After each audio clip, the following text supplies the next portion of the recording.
Assalamualaikum warahmatullahi wabarakatuh. Saya Ahmad Raihan. Pada video kali ini saya akan menganalisis video konseling perorangan yang telah saya buat pada hari kemarin. Yang pertama yaitu dari tingkah laku salah suai.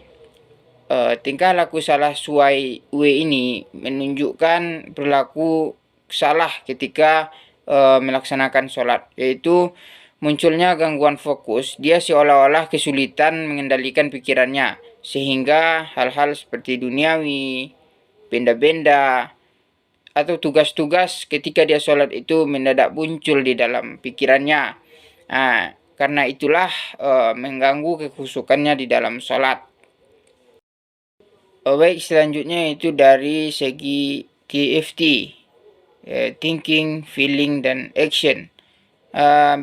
Berkenaan dengan thinking, W ini berpikiran bahwa dia harus menyelesaikan tugas-tugas atau hal-hal lain di luar jadwal sholatnya. Kalau feelingnya, dia merasa cemas, merasa bersalah, atau frustasi karena tidak bisa fokus di dalam melaksanakan sholat tersebut. Kalau actionnya, akibatnya itu dia mungkin menarik diri, menghindari sholat berjamaah juga dia kadang-kadang menghindari, atau malah jadi malas di dalam melaksanakan sholat ketika sholatnya berjamaah. Baik, dari segi readiness atau kesiapan W ini tampak punya tingkat readiness yang rendah karena dia mengalami perasaan bersalah, cemas, dan bingung, sehingga motivasi sholatnya itu menurun. Baik, tugas saya sebagai konselor, saya perlu menunjukkan empati, tidak menghakimi, dan juga mengembangkan kepercayaan supaya si W ini lebih terbuka laginya nanti dalam menceritakan permasalahannya, baik itu permasalahan.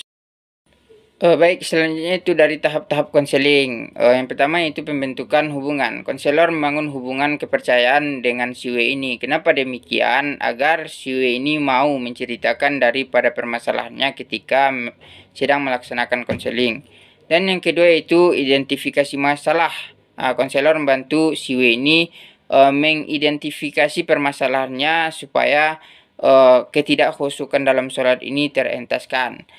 Dan selanjutnya itu konselor memberikan strategi juga, misalnya teknik pendataan pikiran, dan terakhir yaitu evaluasi dan akhir. Konselor bersama klien menilai perkembangan dan menutup sesi konseling yang telah dilaksanakan. Selanjutnya juga dari aspek psikologis klien ini. W ini mungkin mengalami kecemasan performa, yaitu seperti takut gagal atau dihakimi ketika sholat, yang membuat pikirannya melayang-layang ke hal yang lain. Ini juga berkaitan, bisa juga berkaitan dengan tekanan akademik klien ini, bisa berdampak kepada tekanan akademiknya.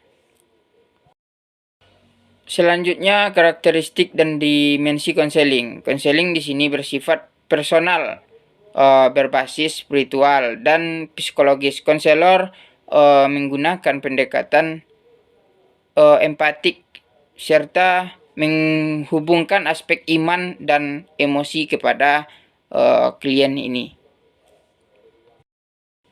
Baik, selanjutnya dari segi ambiguitas. Ambiguitas bisa muncul karena W atau konseling ini mungkin sendiri belum memahami makna daripada sholat itu, makanya dia gagal fokus. Ini murni dari masalah psikologisnya, atau mungkin ada faktor-faktor kelelahan, juga stres, atau aspek spiritual yang mungkin kurang dijaga oleh konselor ini.